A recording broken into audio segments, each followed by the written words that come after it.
चलिए जुड़िए बच्चे जल्दी से। स्वागत है आप सबों का आज के टेस्ट और डिस्कशन में। आज 14 नंबर सेट है, काफी धीरे धीरे करना है हमको। यहां देखिए अधिकांश सरीसृपों में एक होता है बच्चे।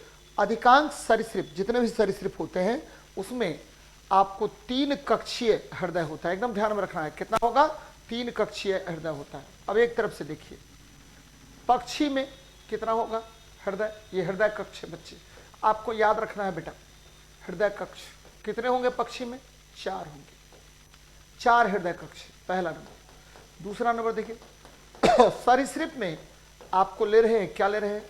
तो ले रहे हैं मगरमच्छ। मगरमच्छ लीजिए, इसमें क्या होगा?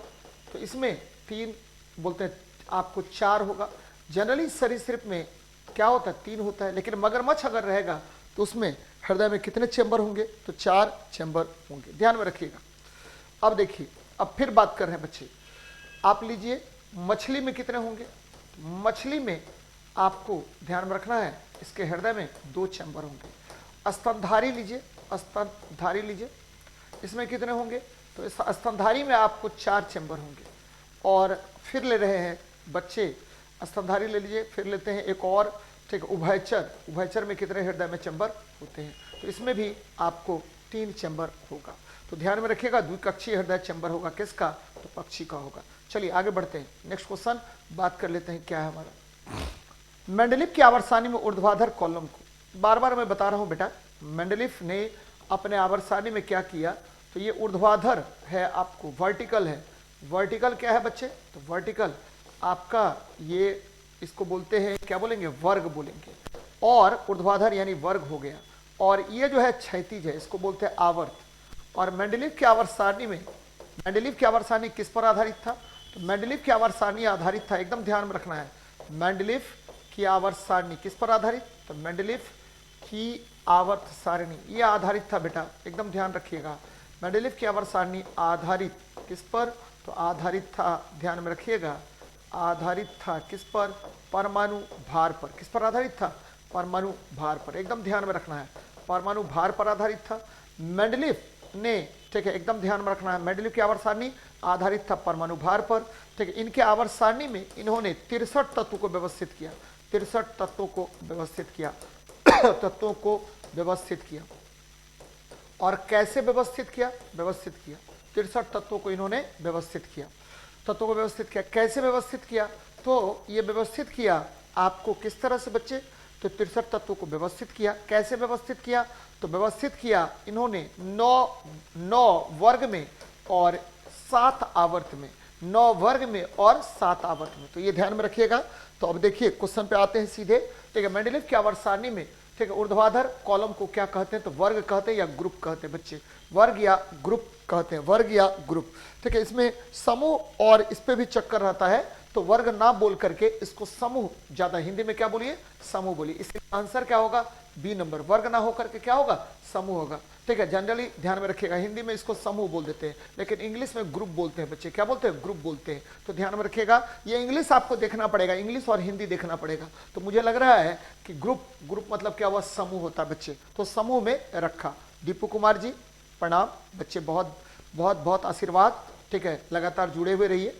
चलिए नेक्स्ट देखते हैं। डैश धातु पृथ्वी पर सबसे प्रचुर मात्रा में पाई जाती है। तो बच्चे आपको पता है पृथ्वी की भूपरपटी में, ध्यान दीजिएगा, इसको नोट डाउन कर लेंगे बेटा। पृथ्वी की भूपरपटी में, भूपरपटी में धातु, तो बच्चे पृथ्वी के भूपरपटी में धातु कितना होगा? तो धातु याद रखिएगा OCl, ठीक है। फेका नक मग, एकदम ध्यान में रखना है, फेका नक मग होता है, नक मग होता है, एकदम ध्यान में रखिएगा, फेका नक मग होगा, ठीक है। OCl फेका नक मग। सबसे अधिक तत्व कौन होगा? तो बच्चे सबसे अधिक तत्व 46.6% आपको ऑक्सीजन, उसके बाद 27.7% आपको सिलिकॉन और 8.1% आपको धातु पाया जाता है। ध्यान में रखिएगा, सबसे अधिक पृथ्वी के भूपरपटी में कौन होगा? तो एल्युमिनियम धातु। ये देखिए प्रथम भूपरपटी में, ठीक है, सर्वाधिक मात्रा में धातु, भूपरपटी में सर्वाधिक मात्रा में, भूपरपटी में सर्वाधिक मात्रा में धातु कौन? तो सर्वाधिक मात्रा में धातु कौन होगा? तो सर्वाधिक मात्रा में धातु होगा कौन? तो बच्चे एल्युमिनियम होगा। और ये 8.1% होगा। और सर आपको दूसरे स्थान पर धातु कौन होगा बच्चे? तो दूसरे स्थान पर धातु होगा, आपको याद रखना है, बार बार पूछेगा, लोहा होगा, और ये लगभग 5% के आसपास होता है। तो सर्वाधिक मात्रा में धातु कौन हो गया? एल्युमिनियम हो गया। तो नोट डाउन करेंगे बच्चे, बहुत लाजवाब है, बार बार आपसे क्वेश्चन इस तरह का पूछेगा। चलिए नेक्स्ट देखते हैं। यहां देखिए, गति का द्वितीय नियम दर्शाता है। बच्चे गति का द्वितीय नियम क्या कहता है, पहले इस पर बात कर लेते हैं। गति का द्वितीय नियम कहता है कि देखिए, संवेग में परिवर्तन की दर बल के बराबर होता है। संवेग में परिवर्तन की दर, एकदम याद रखिए, संवेग में परिवर्तन की दर किसके बराबर होगा? संवेग में परिवर्तन की दर बल के बराबर होगा। और याद रखना है, यह परिवर्तन, ठीक है, यह परिवर्तन एकदम ध्यान में रखना बेटा, यह परिवर्तन बल की दिशा में होगा, बल की दिशा में होता है, एकदम याद रखिएगा इसको, बल की दिशा में होता है। तो एकदम ध्यान में रखना है क्या कह रहा है क्वेश्चन में। तो बल, संवेग में परिवर्तन की दर बल के बराबर होता है, और यह परिवर्तन बल की दिशा में होता है। तो ये ध्यान में आपको रखनी चाहिए। एक चीज और ध्यान में रखिए, आप बार बार आपसे क्वेश्चन पूछेगा क्या पूछेगा बेटा, कि ये जो बल है, ठीक है, ये जो संवेग में परिवर्तन की दर है, ठीक है, यह किसके बराबर हुआ? बल के बराबर, और यह परिवर्तन बल की दिशा में होता है। और इस नियम से क्या क्या चीज निकल के आया, न्यूटन के द्वितीय गति नियम से क्या निकल के आया? तो आपको एक तो संवेग की परिभाषा प्राप्त होगी, दूसरा क्या प्राप्त होगा? आवेग की परिभाषा प्राप्त होगी, संवेग की परिभाषा प्राप्त हो गई, दूसरी क्या प्राप्त हुई बच्चे? तो ये आवेग की परिभाषा प्राप्त हुई, आवेग की परिभाषा प्राप्त होती है। और क्या प्राप्त हुआ बच्चे? तो और क्या प्राप्त होगा? तो और एक चीज और प्राप्त होगा, यहां से याद रखना है, बल का व्यंजक F बराबर ma भी प्राप्त होता। अब क्वेश्चन पे आइए, वस्तु की गति में परिवर्तन की दर लागू शुद्ध बल के साथ बदलता है। देखिए प्रत्येक वस्तु, ये देखिए, जब शुद्ध बल लागू होता है तो प्रत्येक वस्तु एक समान गति में, ठीक है, गति में गमन करती है। देखिए किसी वस्तु में गति के परिवर्तन की दर शुद्ध बल की दिशा में वस्तु पर लागू शुद्ध बल के अनुपातिक होता है। तो ये देखिए ज्यादा उपयुक्त आंसर कौन लग रहा है बच्चे? तो ये डी नंबर आंसर लग रहा है, क्योंकि किसी वस्तु के गति में परिवर्तन की दर शुद्ध बल की दिशा में वस्तु पर लागू शुद्ध बल के क्या होगा? अनुपातिक होगा। यानी संवेग में परिवर्तन की दर बल के बराबर और यह परिवर्तन बल की दिशा में होगा, इसके ज्यादा नजदीक लगता है बच्चे, इसीलिए आपका आंसर क्या होगा? तो डी नंबर हो जाएगा। साउंड सही नहीं आ रहा, दीपू कुमार जी, साउंड क्यों नहीं सही आ रहा बेटा? ये तो सही है। अब बताइए बच्चे मेरे, फिर से रिपीट कर रहा हूं मैं, दीपू कुमार जी ये बताइए बेटा, आवाज आ रही है सही? तभी मैं आगे बढ़ूंगा। याद रखना है, संवेग में परिवर्तन की दर बल के बराबर होता है, और यह परिवर्तन बल की दिशा में होगा। जरा बताइए दीपू कुमार जी, ठीक है, कमेंट करिए, साउंड मेरी सही आ रही है या नहीं आ रही है, फिर मैं आगे बढ़ूंगा। दीपू जी, दीपू कुमार जी कमेंट कीजिए बेटा। चलिए बराबर होगा, आगे बढ़ रहे हैं। वायुमंडलीय अपवर्तन के कारण देखिए अपवर्तन वर्ड यूज हो रहा है, अपवर्तन, क्या वर्ड यूज हो रहा है? अपवर्तन। क्या है अपवर्तन बेटा? अपवर्तन है, ये देखिए रिफ्रैक्शन बोलते हैं, एक माध्यम से दूसरे माध्यम में जाने पर प्रकाश की किरण, ये देखिए सीधा जाना चाहिए था, सीधा ना जाकर के अभिलंब से दूर भागेगा या अभिलंब की ओर मुड़ेगा। इस घटना को क्या कहते हैं? अपवर्तन कहते हैं। ध्यान में रखिए बच्चे, क्या कह रहा हूं मैं, कि जब प्रकाश की किरण, ठीक है, हाँ अब आ रहा है, अच्छी बात है बेटा, जब प्रकाश की किरण एक माध्यम से दूसरे माध्यम में जाती है तो अभिलंब से दूर भागती है या अभिलंब की ओर मुड़ती है, इस घटना को अपवर्तन कहते हैं। याद रखिएगा बच्चे, अपवर्तन क्या हुआ? तो अपवर्तन का मतलब हो गया, ठीक है, प्रकाश की किरण सघन माध्यम से विरल में जाने पर, प्रकाश की किरण के सघन से विरल में जाने पर, सघन से विरल में जाने पर अभिलंब से दूर भागना या अभिलंब की ओर मुड़ना। प्रकाश की किरण के सघन से विरल में जाने पर क्या होगा? तो बच्चे अभिलंब से दूर भागता है या अभिलंब की ओर मुड़ता है। अभिलंब से दूर भागता है या, ठीक है, अभिलंब की ओर मुड़ता है, भागता है या अभिलंब की ओर मुड़ता है, या अभिलंब की ओर मुड़ता है, अभिलंब की ओर मुड़ता है। यह घटना क्या कहलाता है? यह घटना आपको अपवर्तन कहलाता है, यह घटना अपवर्तन कहलाता है, एकदम ध्यान में रखिएगा, अपवर्तन कहलाता है, रिफ्रैक्शन कहलाता है। This is known as refraction. क्यों होगा रिफ्रैक्शन बच्चे?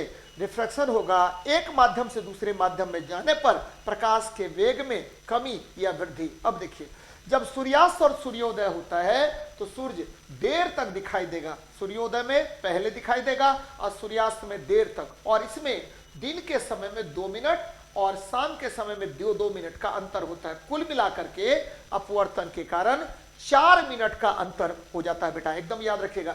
कितना मिनट का अंतर? 4 मिनट का अंतर हो जाता है। अपवर्तन के कारण कोई वस्तु बड़ा दिखता है, कोई वस्तु आपको क्या दिखेगा? बड़ा दिखेगा आपको वायुमंडलीय अपवर्तन के कारण, ठीक है। तारे टिमटिमाते हैं, बहुत सारी घटनाएं होती हैं, तो ये ध्यान में रखनी है आपको। जरा इस पर बात कर लीजिए, इस पर बात कर लीजिए। क्या कह रहा है? निम्नलिखित में से कौन सा मानवों के पुरुष प्रजनन प्रणाली का हिस्सा नहीं है? बच्चे यहां देखिए, सब पर बात करते हैं। अंडकोश है, हिस्सा है, शुक्रवाहिका हिस्सा है, वृषण भी हिस्सा है, लेकिन अंडाशय मानव में नहीं पाया जाता, पुरुष में नहीं पाया जाता है। यह फीमेल का, फीमेल सेक्सुअल पार्ट का हिस्सा है, फीमेल के सेक्सुअल पार्ट का हिस्सा है बच्चे, सेक्सुअल पार्ट का हिस्सा है, एकदम ध्यान में रखिएगा। सेक्सुअल पार्ट का क्या है? हिस्सा है। कौन? तो आपको अंडाशय या ओवरी। अब देखिए वृषण, ध्यान दीजिए बच्चे, वृषण में क्या होता है? वृषण, ये वृषण है, वृषण को बोलते हैं टेस्टिस। क्या बोलते हैं? टेस्टिस बोलते हैं, ठीक है। शुक्राणु, शुक्राणु उत्पन्न होते हैं। क्या उत्पन्न होते हैं? शुक्राणु उत्पन्न होंगे, शुक्राणु उत्पन्न होता है। और याद रखिएगा यह उत्पन्न होता है। और वृषण का तापमान जो है, वृषण का तापमान बच्चे बहुत पूछता है, वृषण का तापमान शरीर के तापमान से 2 डिग्री सेल्सियस कम होता है। यह शरीर से बाहर स्थित रहता है। वृषण का तापमान शरीर के तापमान से, एकदम ध्यान में रखना है बेटा, तापमान से 2 डिग्री सेल्सियस, 2 डिग्री सेल्सियस कम होता है और शरीर के बाहर यह स्थित रहता है। यह शरीर के बाहर स्थित रहता है, यह शरीर के बाहर स्थित रहता है, एकदम ध्यान में रखिएगा। शरीर के बाहर स्थित रहता है, एकदम ध्यान में रखिएगा, स्थित रहता है। कौन बच्चे? तो शुक्राणु, ठीक है, आप बोलते हैं वृषण स्थित रहता है। अब एक और क्वेश्चन यहां से पूछता है कि देखिए, ठीक है, शुक्राणु परिपक्व कहां होता है? शुक्राणु अधिवृषण में, अधिवृषण में परिपक्व होता है। अधिवृषण यानी इपिडायडिमिस में क्या होता है? इपिडायडिमिस में क्या होगा? आपको परिपक्व होता है, परिपक्व होता है, एकदम ध्यान में रखिएगा, परिपक्व होता है। कहाँ होता है बेटा? तो ये इपिडायडिमिस में परिपक्व होता है। याद रखना है, बार बार आपसे क्वेश्चन पूछेगा कि आपका शुक्राणु कहाँ परिपक्व होता है? तो अधिवृषण में, इपिडायडिमिस में यह परिपक्व होता है, ध्यान में रखिए। आगे बढ़ रहे हैं। अब देखिए, आधुनिक आवर्त सारणी के 6ठे आवर्त में कितने तत्व मौजूद हैं? बच्चे आवर्त सारणी में कुल मिलाकर आपको पता होगा 7 आवर्त है। आवर्त सारणी में, आवर्त की बात मैं कर रहा हूं, आवर्त सारणी में आवर्त कितने आवर्त हैं? तो बच्चे 7 आवर्त है, ठीक है, 7 आवर्त है। पहले आवर्त में 2 तत्व, पहले आवर्त में 2 तत्व, दूसरे में आपको 8 तत्व हैं, तीसरे में आपको 8 तत्व हैं, चौथे में आपका 18 तत्व है, ठीक है। चलिए बच्चे फिर देखिए, आपको 5वें में 18 तत्व है, छठे में आपका 32 तत्व है, 7वें में आपको अधूरा है। 7वां क्या है? अधूरा, अभी आपको खाली पड़ा हुआ है, 7वां अधूरा होता है, यानी इनकम्प्लीट है बच्चे। आधुनिक आवर्त सारणी में कुल मिला के 7 आवर्त, 7 आवर्त और 18 वर्ग है। कुल मिला के 7 आवर्त और 18 वर्ग होता है, ध्यान में रखिएगा। कुल मिला के आधुनिक आवर्त सारणी में 7 आवर्त और 18 वर्ग होते हैं। चलिए, तो छठे आवर्त की बात कर रहा है बेटा, तो 32 तत्व है। छठे आवर्त की बात कर रहा है तो यहाँ 32 तत्व होंगे। चलिए, सबसे अब देखिए इसको क्या बोलते हैं? इसको लघुत्तम आवर्त बोलते हैं, लघुत्तम आवर्त बोलेंगे इसको। प्रथम लघु आवर्त, प्रथम लघु आवर्त होता है, लघु आवर्त होगा। और आपको ये द्वितीय लघु आवर्त, सेकेंड, ठीक है, सेकेंड आपको, ठीक है, शॉर्ट पीरियड होगा। इसको क्या बोलते हैं? तो फर्स्ट, ठीक है, फर्स्ट आपको लार्ज पीरियड बोलेंगे, सेकेंड लार्ज पीरियड, और ये लॉन्गेस्ट पीरियड होगा। कौन सा होगा? लॉन्गेस्ट पीरियड होता है। तो ये ध्यान में आपको रखनी चाहिए, बार बार इस तरह के प्रश्न आपसे पूछे जाएंगे। बहुत अच्छी बात है, आगे बढ़ते हैं। निम्नलिखित में से कौन सा रासायनिक समीकरण संतुलित है? बहुत अच्छी बात है। यहां देखिए बेटा क्या होगा, देखिए किसी भी समीकरण में, किसी भी रासायनिक समीकरण में,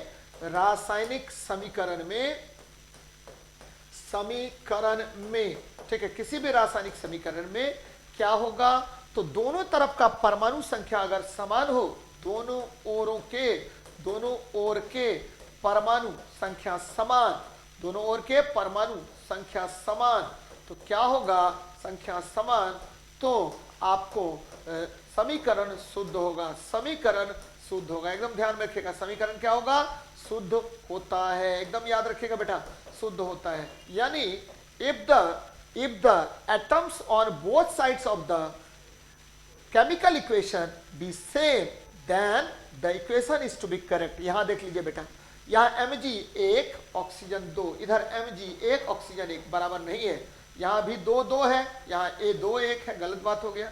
यहाँ देखिए NaOH, बच्चे सोडियम 1 हाइड्रोजन 2, तो हाइड्रोजन यहाँ 3 हो गया, ये भी बैलेंस नहीं है। यहाँ देखिए 2Mg और वो 2Mg और 2 ठो ऑक्सीजन, ये बैलेंस है बच्चे। तो दोनों तरफ परमाणुओं की संख्या अगर समान होती है तो ऐसा समीकरण सत्य होता है या शुद्ध होता है। तो ध्यान में रखिएगा। चलिए, बैलेंस्ड हो जाएगा। ठोस के पिघलने के दौरान इसका तापमान क्या होगा? तो बच्चे आपको पता है कि ठोस अगर पिघलेगा तो क्या होगा, तो यहां देखिए ये आपको आइस है बच्चे 0 डिग्री सेल्सियस पर, और ये देखिए ये आपका वाटर है, क्या है? वाटर है। कितने डिग्री पर? 0 डिग्री सेल्सियस पर। यहां देख लीजिए 0 डिग्री सेल्सियस और वाटर है 0 डिग्री सेल्सियस, यानी समान तापमान पर अवस्था परिवर्तन के लिए आवश्यक उष्मा की मात्रा को हम गुप्त उष्मा कहते हैं। यानी देखिए, यानी तापमान नियत है। तापमान क्या होगा? नियत है। यानी ठोस जब पिघलता है, एकदम ध्यान रखना बेटा, ठोस जब पिघलता है तो तापमान नियत रहता है, तो तापमान नियत रहता है। एकदम ध्यान में रखिएगा, तापमान नियत रहता है। एकदम इजी है बेटा, ठीक है। व्हेन सॉलिड, ठीक है, आपको melts then temperature be constant, तापमान क्या होगा? नियत होगा। तापमान आपको नियत होगा, यानी यहां तापमान में कोई परिवर्तन नहीं होता है। Temperature is to be constant, आपका तापमान नियत रहेगा। एकदम ध्यान में रखिएगा। आगे बढ़ रहे हैं, नेक्स्ट देखते हैं क्वेश्चन।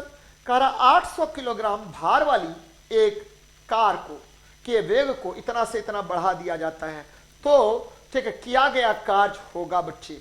मैंने कहा है आपको कि न्यूमेरिकल कैसे बनाएंगे, तो न्यूमेरिकल बनाएंगे सबसे पहले नंबर लिख लीजिए। यहां देखिए द्रव्यमान दिया हुआ, क्या दिया हुआ है? मास दिया हुआ है। यहां U दिया हुआ है, यहां V दिया हुआ है। बच्चे मैं कार्य ऊर्जा, ठीक है, समीकरण पर बात करते हैं। कार्य ऊर्जा समीकरण से, कार्य ऊर्जा समीकरण, देखिए कार्य ऊर्जा समीकरण क्या कहता है? कहता है कि किसी वस्तु द्वारा किया गया कार्य, किसी वस्तु द्वारा कार्य किसके बराबर? तो गतिज ऊर्जा में परिवर्तन के बराबर, चेंज इन काइनेटिक एनर्जी के बराबर होगा, यानी 1/2 m, और हो गया v² माइनस u²। बेटा 1/2 m का वैल्यू देख ले बेटा, कितना है? 800 kg। v का वैल्यू देख लीजिए, कितना है? 10 का स्क्वायर माइनस 5 का स्क्वायर। बेटा क्या करेंगे, इसको काट दीजिए, 400 निकल गया, गुना 100 10 + 5 और 10 - 5, ठीक है, 10 + 5 10 - 5 हो गया। तो देखिए कितना हो जाएगा, 10 + 5 15, 10 में से 5 गया, कितना? तो बच्चे 5 हो गया। तो निकाल लीजिए इसको, कैसे निकलेगा? तो 400 गुना 15 गुना 5, 15 × 5 = 75, 75 चौके कितना? तो 300 हो गया। पर 2 0 और दे दीजिए, तो बच्चे क्या हो गया? तो यहां पर 30 ले लीजिए, गुना 10³ जूल हो गया। 10³ जूल को किलो जूल कहते हैं, 30 किलो जूल हो जाएगा, 30 किलो जूल एनर्जी हो जाएगी। तो एकदम ध्यान में रखिएगा, आपका एनर्जी 30 किलो जूल हो जाएगा।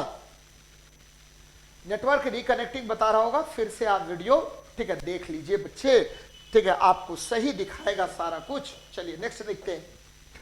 दो बल्बों, बेटा एकदम देखिए, दो बल्बों में से एक दूसरे की तुलना में अधिक चमकता है, तो इसमें रामबाण फॉर्मूला लगाइए। रामबाण फॉर्मूला क्या होगा बेटा? तो रामबाण फॉर्मूला है क्या? P बराबर वी स्क्वायर अपॉन आर, कोई दिक्कत नहीं है, या V इंटू आई, या आपको एक और लेते हैं हम, और वो क्या है बच्चे? तो ये है आई स्क्वायर आर। ये देखिए अच्छी बात है। अब देखिए बच्चे, P मतलब क्या हुआ? शक्ति हो गया। P मतलब क्या हुआ? शक्ति, और शक्ति बराबर क्या है? तो बच्चे V स्क्वायर, V मतलब विभव है, V मतलब क्या हुआ? विभव का स्क्वायर, विभव है, ये विभव है बच्चे, विभव का वर्ग, अब बटे क्या? आपको प्रतिरोध। अब देखिए R प्रतिरोध हो गया, जिस बल्ब का प्रतिरोध अधिक होगा उसकी शक्ति कम होगी। ध्यान दीजिएगा बच्चे, प्रतिरोध अधिक, प्रतिरोध अधिक, शक्ति कम, शक्ति कम, चमकेगा कम, शक्ति कम, चमकेगा कम, एकदम ध्यान में रखिएगा, चमकेगा कम, कम चमकेगा, ठीक है, डजंट इनलाइटेड मोर, कम चमकेगा, ये बहुत अच्छी बात है। अब देख बेटा क्या कह रहे हैं, ध्यान दीजिए मेरी बात को, प्रतिरोध अधिक होगा, शक्ति कम होगा, चमकेगा कम, कोई दिक्कत नहीं है। अब देखिए अब क्या कह रहे हैं बेटा, कि अगर प्रतिरोध कम होगा, प्रतिरोध कम होगा, एकदम ध्यान में रखिएगा, प्रतिरोध कम होगा तो क्या होगा?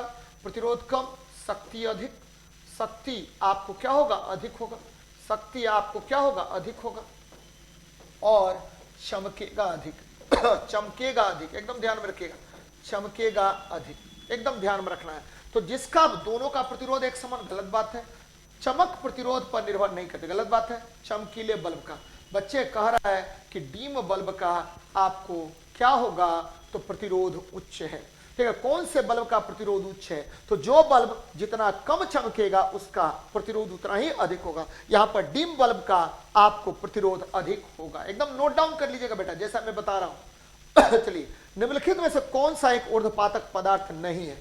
अब आपको ध्यान में रखना, ऊर्ध्वपातक, ऊर्ध्वपातक या ऊर्ध्वपातन, सब्लिमेशन बोलते हैं इसको, ऊर्ध्वपातन बच्चे, यानी ठोस से वाष्प में डायरेक्ट परिवर्तित हो जाना, ठोस से सीधे गैस या वाष्प में बदल गया, तो ऐसे पदार्थ को हम क्या कहते हैं? ऊर्ध्वपातक। क्या कहते हैं? ऊर्ध्वपातक कहते हैं। ध्यान दीजिए बच्चे, ऊर्ध्वपातक कहते हैं। कौन कौन से ऊर्ध्वपातक हैं? तो आपको ध्यान में रखना है, सबसे पहले आपको ऊर्ध्वपातक है नेप्थलीन, नेप्थलीन बच्चे एकदम ध्यान रखिएगा, दूसरा बेंजीन, तीसरा एंथ्रासीन, एकदम ध्यान में रखिए, एंथ्रासीन हो गया, चौथा बेंजीन हो गया, पहला नेफ्थलीन, बेंजीन, एंथ्रासीन, फिर देखिए बेटा फिर क्या होगा? कपूर, फिर देखिए क्या होगा? फिर ड्राई आइस यानी शुष्क बर्फ, और ये शुष्क बर्फ होता है कार्बन डाइऑक्साइड, ठोस कार्बन डाइऑक्साइड, ठोस कार्बन डाइऑक्साइड, और फिर क्या होगा? तो बच्चे आयोडीन, आयोडीन, ये, और अंत में नौसादर या अमोनियम क्लोराइड, नौसादर या अमोनियम क्लोराइड। फिर से मैं रिपीट कर रहा हूं, नेप्थलीन, बेंजीन, एंथ्रासीन, कपूर, शुष्क बर्फ, आयोडीन और अमोनियम क्लोराइड, ये सभी जो है क्या होंगे? ऊर्ध्वपातक होंगे, यानी गर्म करने पर सीधे ठोस से गैस में बदल जाएंगे। लेकिन सोडियम सल्फेट ऐसा नहीं होगा। एकदम सही बच्चे, डीम बल्ब का, बहुत अच्छी बात है, ठीक है। राकेश कुमार गुर्जर जी, शायद समझ में आ रहा है बेटा आपको, तो एकदम ध्यान में रखिएगा। चलिए नेक्स्ट देखिए, एक वस्तु को उत्तल दर्पण के सामने अनंत और दर्पण के ध्रुव के बीच स्थित एक बिंदु पर रखा जाता है। बहुत अच्छी बात है बेटा, ये देखिए ये उत्तल दर्पण है, ये उत्तल दर्पण है बेटा। जब भी दर्पण की बात करेगा तो आपको तीनों दर्पण याद रखने हैं। कैसे याद रखना है? तो ये देखिए ये उत्तल दर्पण हो गया, ये आपका अवतल दर्पण हो गया, और ये आपका समतल दर्पण होगा। इसके द्वारा हमेशा आभासी प्रतिबिंब बनेगा, कभी भी वास्तविक प्रतिबिंब नहीं बनेगा। इसके द्वारा दोनों बनेगा, वास्तविक भी बनेगा और आभासी भी बनेगा, ठीक है, आभासी भी बनेगा। इसके द्वारा बच्चे ये देखिए, इसके द्वारा केवल और केवल आभासी प्रतिबिंब का निर्माण होता है। इसकी फोकस दूरी पॉजिटिव होता है, इसकी फोकस दूरी नेगेटिव, यानी आपको जो आपका उत्तल दर्पण है उसका फोकस दूरी पॉजिटिव होगा, अवतल दर्पण का नेगेटिव, और आपका समतल दर्पण का फोकस दूरी अनंत होता है बेटा। क्या होता है? अनंत होता है। अब हम क्वेश्चन पर बात करते हैं। एक वस्तु को उत्तल दर्पण के सामने अनंत और दर्पण के ध्रुव के बीच, बच्चे कहीं भी वस्तु को रख दीजिए। अगर अनंत पर वस्तु होता तो प्रतिबिंब बनता कहां पर, फोकस पर, लेकिन अनंत और फोकस के बीच है, कहीं भी रख दें हम वस्तु को तो प्रतिबिंब हमेशा, याद रखिएगा, कहां बनेगा, तो बच्चे हमेशा बनेगा ध्रुव, ये देखिए ये फोकस है और आपको ध्रुव के बीच, और दर्पण के पीछे बनेगा बेटा। एक प्रकाश की किरण आपको वक्रता केंद्र से गुजार दीजिए, देखिए आगे बढ़ाइए इसको, ये वक्रता केंद्र हो गया, ये सी हो गया, तो कहां बना प्रतिबिंब, तो प्रतिबिंब बना ध्रुव और फोकस के बीच। याद रखना है कैसा बनेगा, आभासी। कहां बनेगा, तो P एवं F के बीच बनेगा। कैसे, कहां पर बनेगा, तो बच्चे बनेगा दर्पण के पीछे बनेगा, दर्पण के पीछे, पोल और फोकस के बीच बनेगा, दर्पण के पीछे। कितना बड़ा बनेगा, तो छोटा बनेगा। कैसा बनेगा, छोटा बनेगा। आभासी तो मैंने पहले ही बता दिया है, आभासी और छोटा बनेगा, आभासी और छोटा बनेगा। तो ये ध्यान में आपको रखनी चाहिए, बार बार इस तरह का प्रश्न आपसे पूछेगा। चलिए देखते हैं नेक्स्ट, कह रहा 5.6 किलोवाट आवर किसके बराबर होगा, तो बच्चे आपको पता है 5.6 किलोवाट आवर हो गया, तो बच्चे ये देखिए 5.6 गुना 1 किलोवाट आवर, 1 किलोवाट आवर ये कितना होता है 5.6 गुना 5.6 गुना 3.6 इंटू 10⁶, और ये गुणनफल अगर बराबर करेंगे तो ये लगभग, ठीक है, आपको 5 के 20 यानी, ठीक है, लगभग आपको कितना हो जाएगा बच्चे, 5 या 15, 6 के 36, 5 या 15, तो लगभग आपको 20.16 के आसपास आपका ये आना चाहिए। तो 14 का क्या होगा आंसर, तो 20.16, ठीक है, इंटू 10⁶ जूल हो जाएगा बेटा, एकदम ध्यान में रखिएगा, आंसर हो जाएगा ए नंबर। अब देखिए 1 किलोवाट आवर को मैंने बार बार आपको बताया है कि एक यूनिट कहते हैं, और इसको वॉट भी कहा जाता है, और ये किसके, what, BOT, board of trade unit कहते हैं बच्चे, वॉट कहा जाता है। और याद रखिएगा कि ये जो है बोर्ड ऑफ ट्रेड यूनिट कहा जाता है, और ये जो है 3.6 इंटू 10⁶ जूल के बराबर होता है। तो आंसर क्या हो जाएगा आपका, ए नंबर होगा। आभासी और स्मॉल एकदम सही है राकेश गुर्जर जी। चलिए अच्छी बात है, आगे बढ़ते बेटा। निम्नलिखित में से किसकी विद्युत प्रतिरोधकता सबसे कम होती है, याद रखिए विद्युत प्रतिरोधकता की बात कर रहा बच्चे, ठीक है, विद्युत, आपको पता है जिसकी विद्युत प्रतिरोधकता सबसे कम होगा उसकी चालकता क्या होगी, बहुत अधिक होगी बच्चे, कम होगा उसकी चालकता बहुत अधिक होगी। तो किसकी विद्युत प्रतिरोधकता सबसे कम होती है, तो आपको पता है कि सबसे अधिक विद्युत का चालक कौन होगा, तो सिल्वर होता है बेटा, एकदम ध्यान में रखिएगा, सिल्वर की चालकता सबसे कम, सिल्वर का प्रतिरोधकता सबसे कम, चालकता सबसे अधिक होती है। सिल्वर की विद्युत चालकता, एकदम ध्यान में रखिएगा, विद्युत चालकता क्या होगा बच्चे, ठीक है, चालकता क्या होगा सर्वाधिक, तो प्रतिरोधकता सबसे कम, प्रतिरोधकता सबसे कम होगा, एकदम ध्यान में रखिएगा, प्रतिरोधकता रेसिस्टिविटी सबसे कम होगा। तो एकदम ध्यान में रखना है, बार बार इस तरह का प्रश्न आपसे पूछेगा।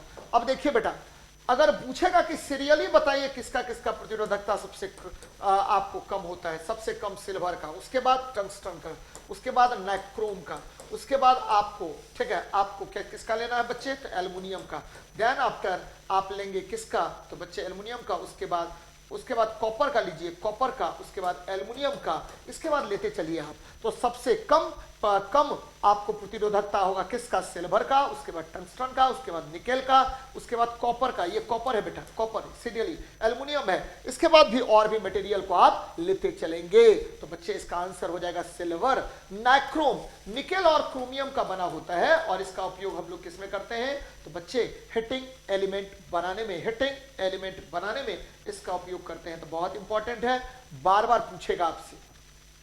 चलिए अच्छी बात है। एक संपीड़ित स्प्रिंग में ऊर्जा किस प्रकार की होती है, तो जब भी कोई स्प्रिंग को आप संपीड़ित करेंगे तो उसमें स्थितिज ऊर्जा होता है बेटा, ये देखिए, ठीक है, आपको पता है ये संपीड़ित कर रहा हूं मैं, तो इसमें क्या होगा, तो आपको पोटेंशियल एनर्जी होगा, और ये किसके बराबर होगा, तो 1/2 kx² के बराबर होगा, जहां k जो है वो क्या होगा, तो स्प्रिंग कांस्टेंट, स्प्रिंग नियतांक होता है बेटा, स्प्रिंग कांस्टेंट होता है, और x क्या होता है, तो x होगा संपीड़न, क्या होगा संपीड़न, कंप्रेशन, और कंप्रेशन कर दीजिए या एक्सपेंशन कर दीजिए, या एक्सपेंशन कर दीजिए बच्चे, आपको बिखराव या फैलाव होगा, तो ये दो बातें ध्यान में रखिएगा। ठीक है, आपको इसमें स्थितिज ऊर्जा होता है। बच्चे तने हुए धनुष में कौन सा ऊर्जा होगा, तो तने हुए धनुष में आपको स्थितिज ऊर्जा होती है। उठाए गए हथौड़े में स्थितिज ऊर्जा होगी, लेकिन गाड़ी में चलते हुए पैसेंजर में क्या होगा, तो दोनों प्रकार की एनर्जी होगी। आपके कार में कौन सी एनर्जी होगी, तो केवल काइनेटिक एनर्जी होगा। उड़ते हुए हवाई जहाज में कौन सा ऊर्जा होगा, तो दोनों प्रकार की ऊर्जाएं होंगी। तो ये ध्यान में आपको रखना है। आपको गतिज ऊर्जा का बेटा फॉर्मूला देख लीजिए क्या होता है, तो गतिज ऊर्जा का फॉर्मूला होता है हाफ एम वी स्क्वायर। और विद्युत ऊर्जा क्या होता है, विद्युत ऊर्जा क्या होगा, तो विद्युत ऊर्जा होता है आवेश गुना विभवांतर। रासायनिक ऊर्जा क्या होता है, तो रसायनों के कारण ऊर्जा, रसायनों के कारण ऊर्जा को हम रासायनिक ऊर्जा कहते हैं। रसायनों के कारण जो ऊर्जा होता है उसे रासायनिक ऊर्जा कहा जाता है। तो एकदम ध्यान में रखिएगा क्या क्या मैं बता रहा हूं। चलिए बहुत अच्छी बात, आगे बढ़ते हैं। डैश के अनुसार तत्वों के गुणधर्म उनके परमाणु भारों के आवर्त फलन होते हैं। देखिए आपको न्यूलैंड का अष्टक नियम था बेटा, क्या था, अष्टक नियम। न्यूलैंड ने 8 तत्वों की श्रेणी बनाई। न्यूटन का गति नियम था, डोबोरिनियर ने त्रिक नियम बनाया, मेंडलीव का आवर्त नियम था जो परमाणु भार पर आधारित था, जबकि मोसले का, याद रखिए बेटा, मोसले का जो नियम था, मोसले का नियम किस पर आधारित था, तो मोसले का नियम जो था वह परमाणु संख्या पर बेस्ड था, परमाणु संख्या पर यह आधारित था। एकदम ध्यान में रखिएगा, परमाणु संख्या पर आधारित था। चलिए बहुत अच्छी बात है, आगे देखते हैं। याद रखिए अमीबा में प्रजनन किसके द्वारा होता है, तो अमीबा में प्रजनन आपको द्विविखंडन द्वारा होता है, बाइनरी फिशन द्वारा होता है। याद रखिए बच्चे, अमीबा आपको प्रोटोजोआ है। क्या है बच्चे, प्रोटोजोआ है। अमीबा क्या है, तो प्रोटोजोआ है, और इसमें जो विखंडन होता है वह बाइनरी फिशन होता है बच्चे। लैंगिक प्रजनन स्तनधारी में क्या होगा, तो लैंगिक प्रजनन होता है स्तनधारी में। मुकुलन किसमें होगा, बडिंग बोलते हैं हाइड्रा में। क्या होगा, हाइड्रा में होता है बच्चे, हाइड्रा में होता है। आपको किसके द्वारा, तो मुकुलन यानी बडिंग के द्वारा इसमें प्रजनन होगा। चलिए आगे बढ़ते हैं, नेक्स्ट देखते हैं क्वेश्चन क्या कह रहा है। निम्नलिखित में से कौन से उत्तक अंतरकोशिकीय क्षेत्र, इनका अंतरकोशिकीय क्षेत्र बड़ा होता है। ध्यान दीजिए मेरे बेटा क्या कह रहा है कि अंतरकोशिकीय क्षेत्र किस में बड़ा होगा, एकदम याद रखना है। तो अंतरकोशिकीय क्षेत्र जो होता है, पेरेन्काइमा में अंतरकोशिकीय क्षेत्र बड़ा होता है, एकदम ध्यान में रखना है।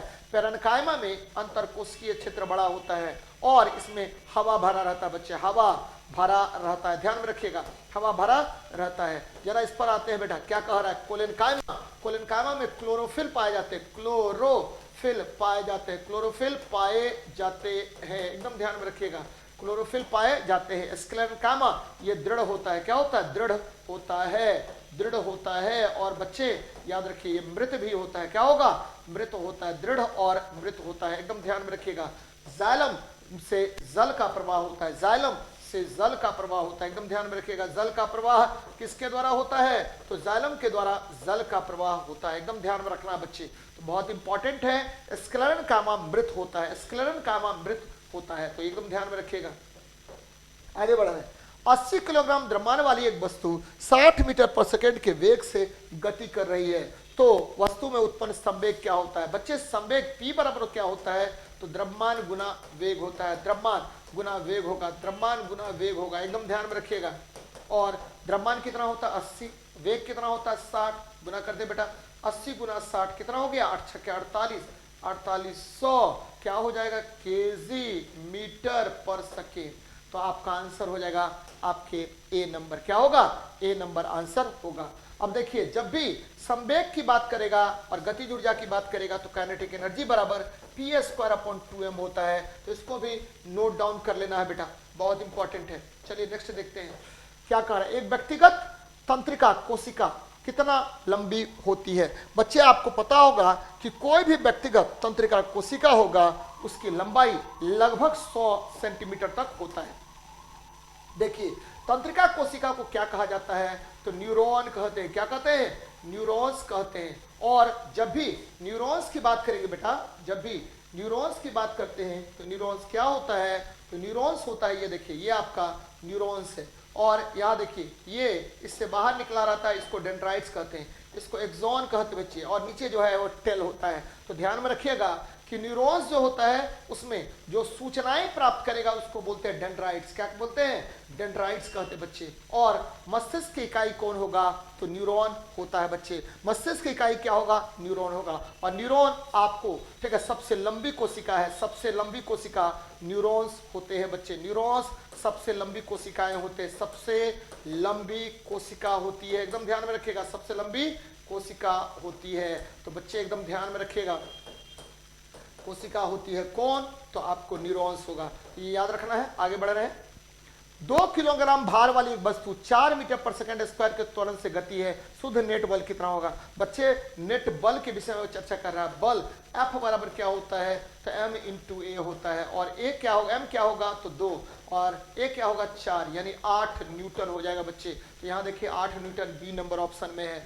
बल की परिभाषा ध्यान दीजिए बच्चे, बल की परिभाषा जो है वो किसने दिया था सबसे पहले? तो बल की परिभाषा आपको न्यूटन द्वारा दिया गया था। बल की परिभाषा न्यूटन के पहले गति नियम से मिलता है। बल वह भौतिक कारक है जो किसी वस्तु की अवस्था में परिवर्तन ला देता है या लाने की चेष्टा करता है। बहुत अच्छी बात है। आगे बढ़ते हैं बेटा। यहां देखिए क्या कह रहा है। एक गेंद 20 मीटर पर सेकंड के वेग के साथ ऊर्ध्वाधर फेंका जाता है, 3 सेकंड के बाद उसका विस्थापन कितना होगा? तो पता है गेंद यहां से फेंका गया, ये महत्तम ऊंचाई तक पहुंचा। यू बराबर कितना है बेटा?